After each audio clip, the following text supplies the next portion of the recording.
Alexandre poussa la porte du bureau avec une nervosité palpable. Son cœur battant la chamade comme s'il entrait dans l'arène d'un combat. À 25 ans. Fraîchement diplômé d'une école de commerce à Paris. Il avait postulé à ce poste d'assistant marketing chez Innovatech. Une start-up en plein essor dans le quartier de la Défense. Mais quand ses yeux croisèrent ceux de Julien Moreau, le PDG de 35 ans, assis derrière un bureau en verre imposant. Quelque chose d'inattendu se produisit, Julien le détailla de haut en bas. Un regard prolongé qui n'avait rien de professionnel. Et Alexandre sentit un frisson le traverser. Mélange d'embarras et d'une attirance inexplicable qui le figea sur place. Julien se leva, tendant la main avec un sourire énigmatique. « Bienvenue, Alexandre. Asseyez-vous. » Sa voix était grave. Assurée. Comme celle d'un homme habitué à commander. Alexandre s'installa, essayant de se concentrer sur son CV impeccablement préparé. L'entretien débuta normalement, question sur ses expériences. Ses motivations. Mais au fil des minutes, les regards de Julien se faisaient plus insistants, glissant sur son visage. Ses épaules. Alexandre rougit, se demandant s'il imaginait tout cela. Était-ce une tactique pour le déstabiliser? Ou y avait-il autre chose? À la fin de l'entretien, Julien se pencha en avant. Vous avez du potentiel, Alexandre. Mais je sens que vous cachez quelque chose. Une passion. Peut-être? Alexandre hésita. Il n'avait jamais parlé ouvertement de son orientation sexuelle. Surtout pas dans un contexte professionnel. Chez lui. À Lyon. Sa famille conservatrice, son père. Un avocat rigide. Et sa mère. Dévouée à l'Église, l'avait élevé dans l'idée que l'homosexualité était un péché à terre. Il avait toujours joué le rôle du fils parfait. Datant des filles pour donner le change. Je suis passionné par le marketing digital. Monsieur. Julien rit doucement. Appelez-moi Julien.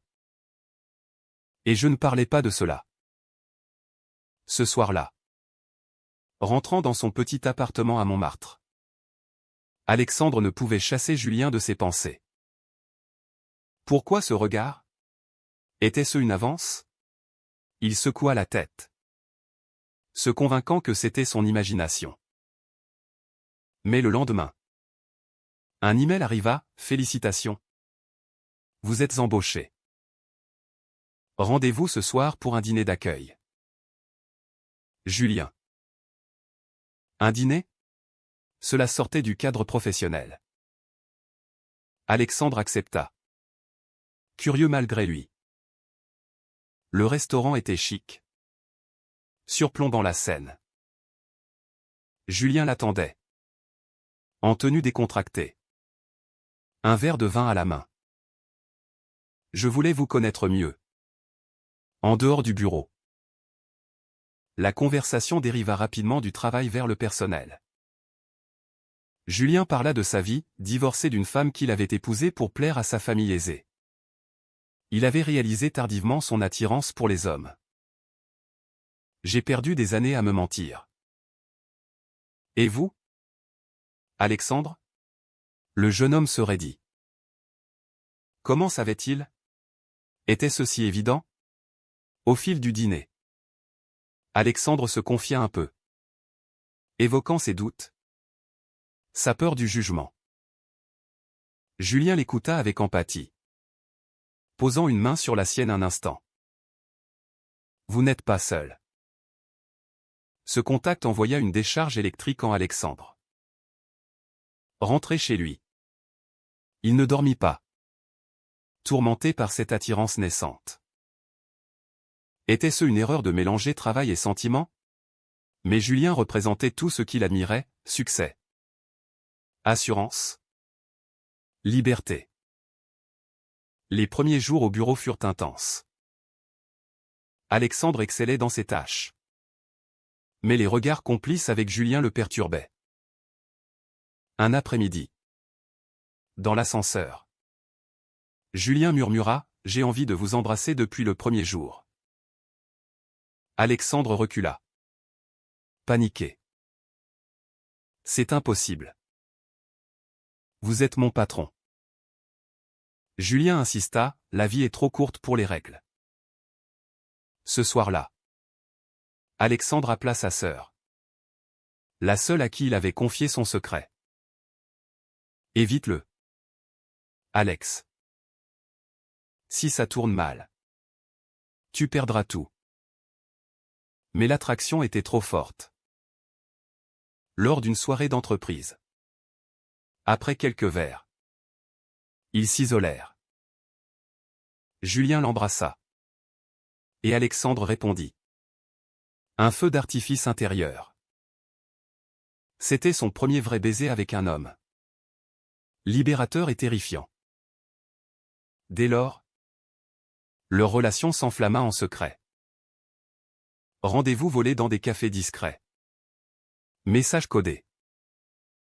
Julien offrait à Alexandre un monde nouveau, confiance en soi. Acceptation. Mais les fissures apparurent vite. Julien, habitué au pouvoir, prenait des décisions sans consulter Alexandre. Comme l'envoyer en mission à l'étranger pour protéger leurs secrets. Alexandre se sentait manipulé. Mais amoureux. Un jour, lors d'une réunion, un collègue fit une blague homophobe.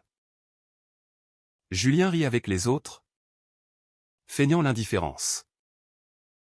Alexandre se sentit trahi. « Pourquoi n'as-tu rien dit ?» demanda-t-il plus tard. Julien haussa les épaules, « Pour l'entreprise. On ne peut pas tout risquer. » Alexandre comprit alors le prix, cacher son amour pour préserver les apparences. La pression familiale s'ajouta. Son père l'appela, « Ta mère s'inquiète. Tu ne parles plus de copine. » Alexandre mentit. Mais le mensonge pesait. Il commença à douter, valait-il la peine de tout risquer pour Julien? La relation entre Alexandre et Julien s'approfondit. Mais les tensions montèrent.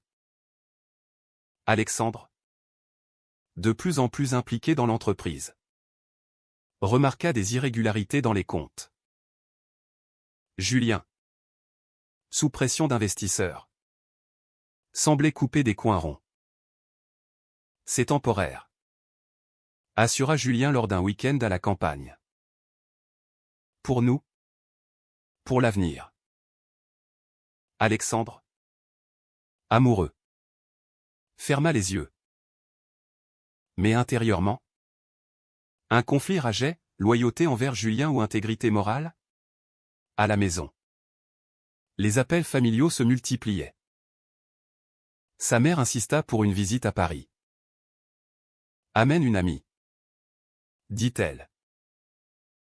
Alexandre paniqua. Il inventa une petite amie fictive. Mais Julien, jaloux, réagit mal. Tu vas continuer à mentir toute ta vie? Alexandre explosa, et toi? Tu ris des blagues homophobes au bureau. Leur première dispute éclata, révélant des failles. Julien avoua son passé, élevé dans une famille bourgeoise catholique. Il avait lutté contre son orientation, épousant une femme par devoir. Le divorce l'avait libéré. Mais pas totalement.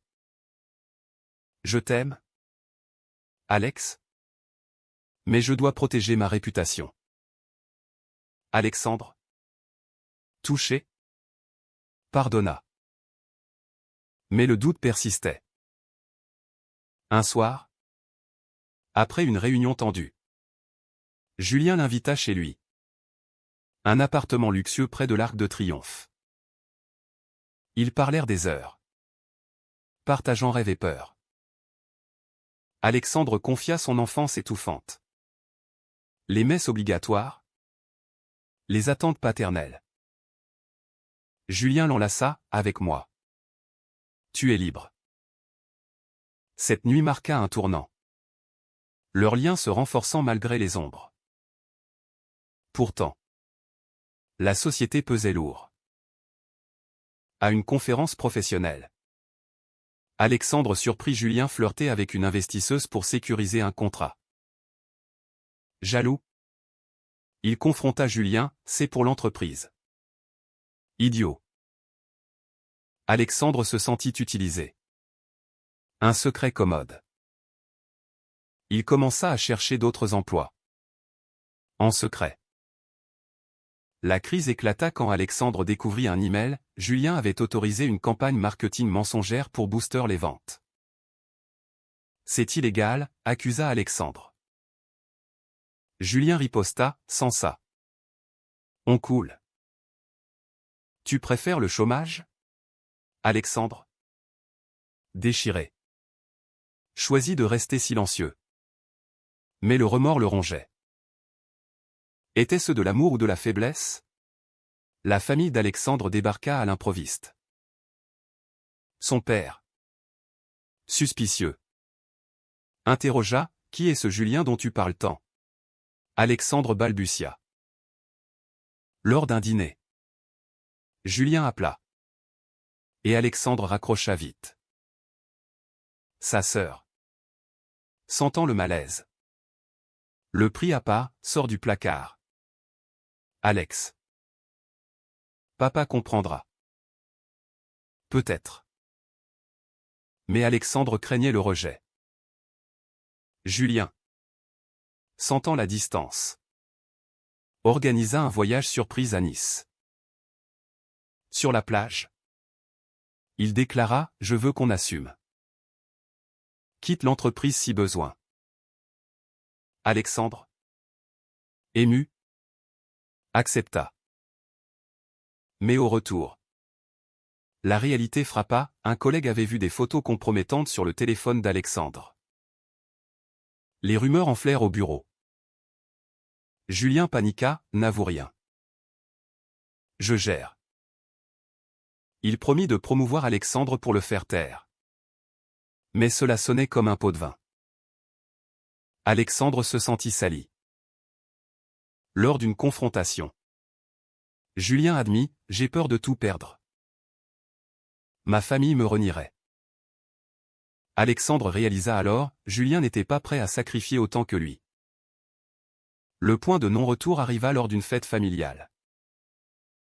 Alexandre, invité par Julien à un événement chez ses parents, fut présenté comme un employé prometteur. La mère de Julien, une femme pieuse, fit des remarques homophobes voilées. Julien ne broncha pas. Humilié? Alexandre partit furieux. Tu me traites comme un secret honteux. De retour à Paris. Alexandre rompit.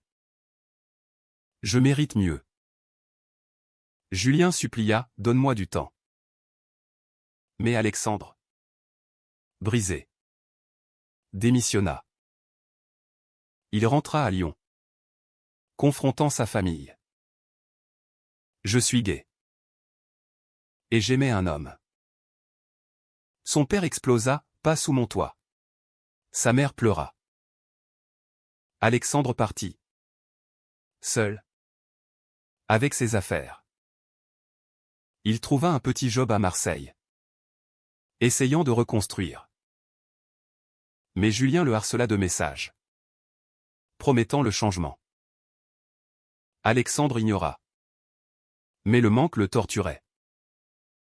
Était-ce la fin? Ou un nouveau départ? Après la rupture, Alexandre s'installa à Marseille. Loin de Paris et de ses souvenirs. À 25 ans.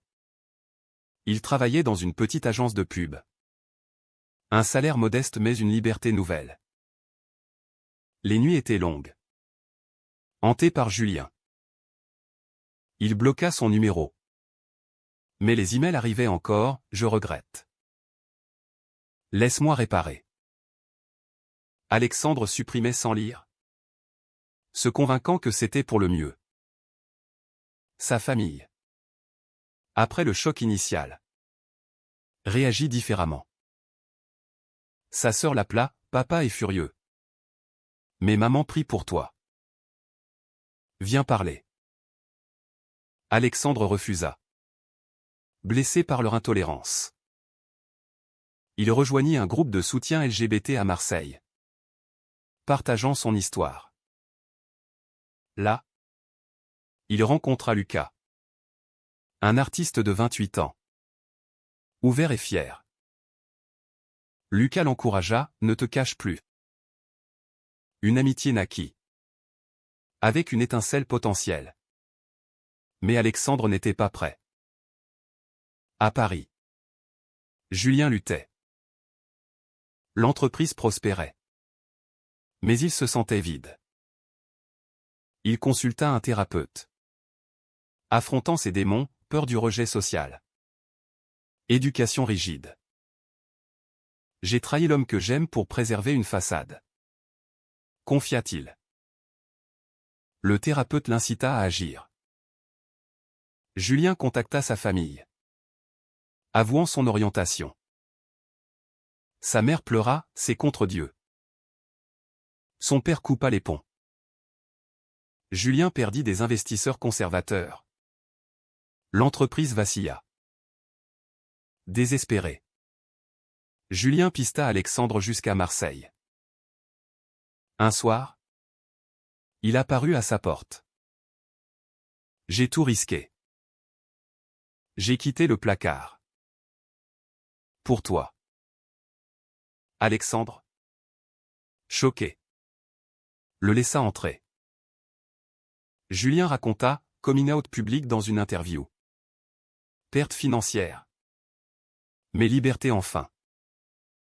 J'ai payé le prix. Et toi, Alexandre? Touché mais prudent. Répondit, tu m'as blessé. Ils parlèrent toute la nuit, revivant les bons moments, analysant les erreurs. Julien admit sa lâcheté, j'ai priorisé l'entreprise sur nous. Alexandre confia sa peur, j'ai sacrifié ma famille pour un amour qui n'était pas réciproque. L'aube les trouva enlacés. Un pardon timide. Mais la réconciliation fut testée. Julien proposa à Alexandre de revenir à Paris, comme partenaire égal. Alexandre hésita, quitter son nouveau départ. Lucas, sentant l'hésitation, conseilla, choisis ce qui te rend heureux, pas ce qui te sécurise. Alexandre opta pour Julien. Mais avec condition, transparence totale. De retour à Paris, ils affrontèrent les tempêtes. Au bureau, les rumeurs enflèrent, Julien assuma publiquement leur relation. Perdant des clients mais gagnant du respect d'autres. Alexandre, promu, excellait. Mais les appels de sa famille le hantaient. Son père envoya un message, reviens. Fils. Sans lui. Alexandre refusa, choisissant l'amour. Pourtant, un scandale éclata, un ex-employé, jaloux, révéla les irrégularités financières passées. Julien fut accusé de fraude. Alexandre, sachant la vérité, fut confronté à un dilemme, témoigner contre Julien pour son intégrité, ou mentir pour le protéger. Il choisit la vérité. Mais atténuer, c'était une erreur. Pas une intention. Julien fut condamné à une amende. L'entreprise sauvée de justesse. Julien, reconnaissant, dit, tu as risqué pour moi. Mais le coût fut élevé, Alexandre perdit des amis conservateurs. Sa famille le désavoua définitivement. Seul avec Julien, il se demanda si l'amour valait ses sacrifices. Les mois suivants furent une reconstruction. Ils s'engagèrent dans l'activisme LGBT, parlant dans des conférences sur les pressions sociétales. Alexandre écrivit un blog anonyme sur ses luttes intérieures. Et dans d'autres. Julien, transformé, priorisa leur relation sur le travail. Mais une trahison finale surgit, Lucas, rejeté, contacta la presse avec des détails intimes qu'Alexandre avait partagés en confiance. Le scandale personnel éclata, exposant leur vulnérabilité. Julien accusa Alexandre d'imprudence, Alexandre riposta sur la jalousie de Julien. Une nouvelle rupture menaça. Dans la tourmente. Alexandre réfléchit, avait-il fait les bons choix? L'amour l'avait libéré. Mais à quel prix? La crise avec Lucas força Alexandre et Julien à une introspection profonde. Alexandre, furieux contre cette trahison, confronta Lucas, tu as détruit ma confiance, pourquoi? Lucas s'excusa, avouant sa jalousie. Alexandre pardonna, mais coupa les ponts. Avec Julien, ils affrontèrent la presse ensemble. Tenant une conférence, notre amour n'est pas un scandale. C'est notre réalité. Les réactions furent mixtes, soutien de la communauté LGBT. Critique des conservateurs. Julien, affaibli par les pertes, vendit des parts de l'entreprise pour stabiliser. Pour nous, dit-il. Alexandre, appréciant le sacrifice, se rapprocha. Ils déménagèrent dans un appartement plus modeste à Belleville. Loin du luxe, mais proche de l'authenticité. Alexandre reprit des études en psychologie, inspiré par ses tourments intérieurs. La famille d'Alexandre resta distante. Mais sa mère envoya un lettre, je prie pour ton bonheur. Un signe d'espoir? Alexandre répondit, invitant au dialogue. Son père refusa. Mais la graine était plantée. Julien, de son côté, répara avec sa famille. Sa sœur le soutint, organisant une réunion. Acceptez-moi tel que je suis, plaida Julien. Sa mère, émue, céda progressivement. Ces victoires renforcèrent leur couple. Pourtant, les cicatrices persistaient. Lors d'une dispute anodine, Alexandre lâcha, j'ai tout perdu pour toi. Julien répliqua, et moi?